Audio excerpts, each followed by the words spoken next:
What's going on, people? Rasati out here in Singapore, and as always, thank you so much for joining me on the Night Owl podcast. This is my little corner of the world that I've kind of carved out for myself so I can just kind of rant and rave a little bit. Sometimes it is a little lunacy, but I really do enjoy being able to, say out loud what it is that I'm thinking, what it is that I'm contemplating, and hearing my thoughts kind of reverberate around the walls of my house. It's different. I get to really process what it is that I've seen or heard or absorbed throughout the course of the day. So today I actually really want to talk about, again, yes, I'm beating it to death. We're talking about the human needs, you guys. So Tony Robbins has kind of defined from Maslow's original, hierarchy of needs, that these 6 human needs are actually really important for us to be able to function as human beings. Now, the top 4 are the ones that I really focus on when I coach people, because I think that they are the most important of all time. The top 4 being the need for stability, the need for variety, the need for human connection, and the need for significance. The other 2 are actually the need for growth and the need to be able to give back, as in to contribute somehow to your community. So those 2 kind of come in at the tail end once you've actually found a way to meet the needs of the first 4. So I've talked about the need for significance, and somehow, bullying kind of is the destructive way of showing people that you need some sense of importance. You need to be the center of attention. You need to make sure that people understand how important you are, because somewhere along the way in your life, you have not felt significant. And so now you're overcompensating the other direction. I've talked about the fact that, I was a really bad people pleaser. I was bad. I mean, I was good at it, but it was destroying me, so it was bad coping mechanism. And so my need to feel like I belong somewhere, like someone loved me, like I had a family, like a sense of, a community around me that I fit in, right, was coming from a place of I never fit in. I was always moving. I was always the odd man out. I was always the new girl in school. I was always in a new environment, and I just could not seem to connect with anyone because I was so different all the time.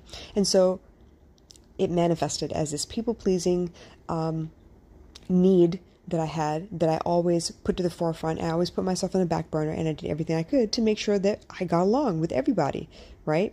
But that also comes across as fake. It also comes across as like I have no backbone, like I have doormat syndrome, so to speak. And so it's something that I had to discover about myself, own the fact that it was part of who I am. And so I've slowly learned to step forward, say no, draw boundaries, and kind of stick up for myself, because until I stick up for myself, no one's going to feel like they should stick up for me. Does that make sense?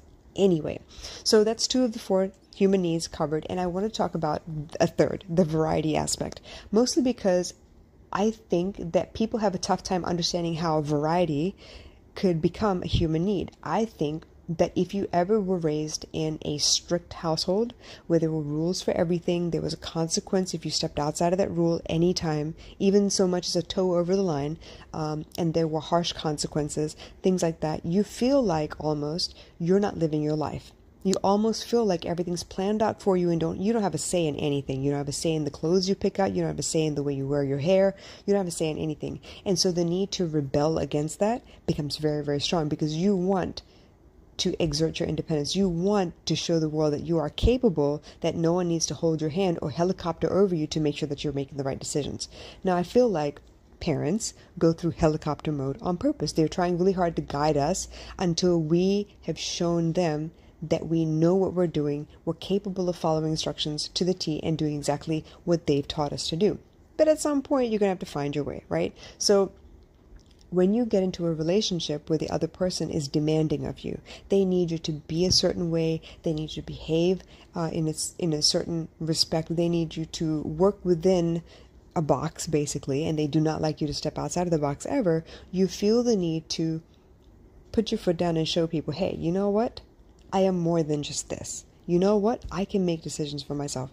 I can decide what I want to eat for dinner tonight. I can decide what I want to wear to school tomorrow. I can decide how I want to do my makeup. I can decide how to be beautiful without you telling me what beautiful is, if that makes any sense. So the need to rebel against that is the need to show that you are capable of making decisions. You are allowed to choose, right? I think kids are this amazing example of all of these little needs on a smaller basis, because they're behavior is so big at that point in time. They're not worried about consequences yet. They haven't been told that, you could lose love if you behave a certain way. They haven't been told that, you could damage a relationship if you behave a certain way. They're not worried about all that stuff. They just want to be seen and heard and appreciated, right? Like we are, but they don't know that there are consequences for their actions yet, so they just do what they want. They try. They throw temper tantrums. They will ask you the same question 100,000 times and they will wear you down. They are the best salespeople ever. But we don't see them as good illustrations of behavior and coping mechanisms until we're trying to define how this adult is so stuck in their thought pattern that they don't see what they're doing. That they need an intervention, that they need a third party to come in and help them see, hey, what you're doing is not actually helpful for you. It's actually destroying who you are. It's actually destroying the relationships around you. So you need to figure out how to fix this coping mechanism that got you through your childhood years, but no longer works for you as an adult. So the need for variety, sometimes that looks like feeling stuck because you're married, because you feel like you don't have the choice in who you want to be with anymore. You're stuck. You're obligated to be here. It may be this rebellion against this sense of duty that, I always have to put my parents first. I always have to put my family first. I don't get a chance to put me first because then I'm being seen as selfish. Then I'm being seen as, I'm not caring about anybody around me. I want to care about myself too. It's the idea that you don't have a choice where you really, really, really want to be able to make that choice for yourself. I've had situations where I live in a house with somebody and there's one personality that kind of takes up all the room in the entire house, and so you have no choice but to do as much as you can to please this one person in order to keep the peace in the household. When I was growing up, it was my father. When I got married, it was my husband. It's always been somebody in the house that kind of took up a lot of space because they felt that they needed to, otherwise they wouldn't be taken care of properly. And in most instances, I don't need to feel that important, but I will make sure that the connection that I have with you is strong enough where you feel important and you don't have the need to kind of stomp your feet and throw a tantrum in order to be seen. So in those instances, I have no problem putting my needs and my wants and my desires on a back burner in order to take care of you. But there also is a limit to that. I can't do that forever. At some point, I'm going to want to be seen and heard and appreciated as well, right? It's a reciprocal thing.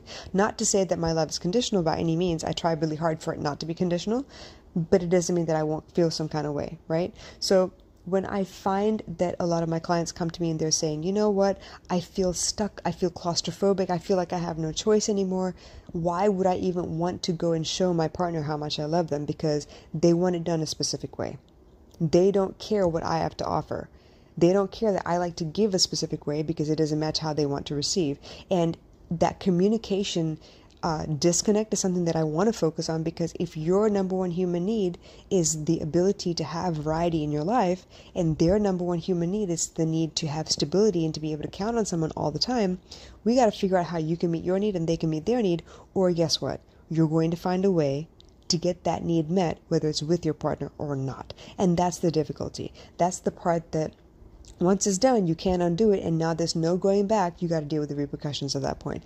But I never want people to feel like they're stuck, like they have no choice. You have a choice. You can do it differently every time. I remember growing up with a uniform. It sucked at first because before then I didn't have a uniform.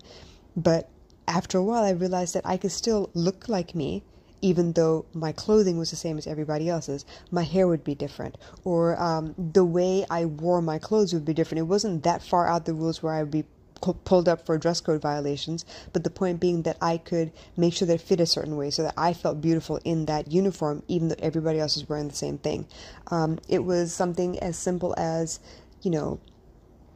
making sure that it was longer than everybody else's, or it was tighter than everybody else's, or maybe that, I tucked it in rather than leaving it out, or maybe if it was meant to be tucked in, I would tuck it in the front and leave it hanging out in the back. It was some way of doing it so that it was my choice and my expression of my individuality, so I didn't feel like I was a caged bird. I didn't feel like I was in jail and had no choice about my life. I kind of just had to do what everyone else was telling me. It's part of the reason that I left the 9-to-5. I did not want to be defined by success is you have a job employed by someone else where they could let you go at any moment. So that means that you're obligated to do what they tell you to do in order to keep the job, to feed the family that you're obligated to feed. It was mind-boggling. It was almost like handcuffs on my feet, it was shackles. Let's put it that way. And I felt very, very stuck. I felt like I couldn't do what I wanted. I couldn't do what they needed because it wasn't who I was. I couldn't do it my way. It was aggravating. And so I needed the ability to have variety. And so what I did finally was break away from the 9 to 5 entirely and create my own solution for work. So when it comes down to needing variety, sometimes people need to feel like they have a choice. Kids do it a lot, right? So when my child decided she wanted to show that she was old enough to do some things on her own, I gave her a choice. Like sometimes I would ask her, when we started fighting about bedtimes, I told her she had to go to bed at a certain time because I knew her behavior was telling me that if she went to bed past 9 o'clock, right, she'd be really difficult in the morning to wake her up and get her ready for school. But if I gave her a choice of whether she wanted to go to bed at 8 or 8:30, at least she had a choice in that matter. It was tiny. It was within my rules, but at least she had a choice in that. If on the weekends, right, she wanted to stay up late past her bedtime because there was no school the next day, I gave her the choice of what time she wanted to wake up and what time she wanted to go to bed. It would be little things like that where I gave her a little bit of autonomy so she felt like she was able to live her life instead of kind of just being dragged through it by everybody else's expectations. It's silly to think of it in those terms, but a lot of us see life like that. And we just don't realize that that's why we feel stifled. That's why we feel suffocated. And we feel the need to break out all of a sudden. I've been watching reality TV a lot of times, and I've watched Teen Moms, right? And there was this young girl who she would be able to listen to her mother's rules for a little while because she needed the stability of a home for her and her baby boy. And eventually she'd get so tired of doing what she was being told, she felt like she had no choice in the matter, and she wanted really badly to be able to have a choice, to be able to live her life, that she would break out, do something completely outrageous, get in trouble for it, and then be kicked out of the house all over again. So it happens like that. So if you realize that you're feeling suffocated somehow, figure out where in that suffocation you might be able to take a choice for yourself.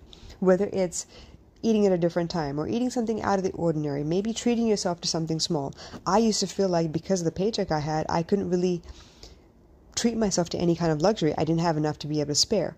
But eventually I found that I could, if I was careful, save up money so that I could treat myself once or twice a month to fast food, or I could treat myself to a different type of fruit rather than, just apples or oranges or bananas, something that's really basic and fairly cheap. So those little things matter. They really matter to the quality of your life. And if you find yourself stagnated like that, in order to keep yourself from making some really drastic move where there are heavy consequences, try and steal little bits and pieces that are choices that you can make for your life, because I promise you it will make all the difference. So if you have any questions or comments, please come at me, let me know what you think. But in the meantime, you guys, make sure you have a little bit of variety in your life, because it is one of 4 human needs, basic human needs that all of us feel we need to exercise at some point. And if you have that covered, stay tuned for the next one, because the last one we got to talk about is stability. I love you guys, and I'll catch you again soon. Bye.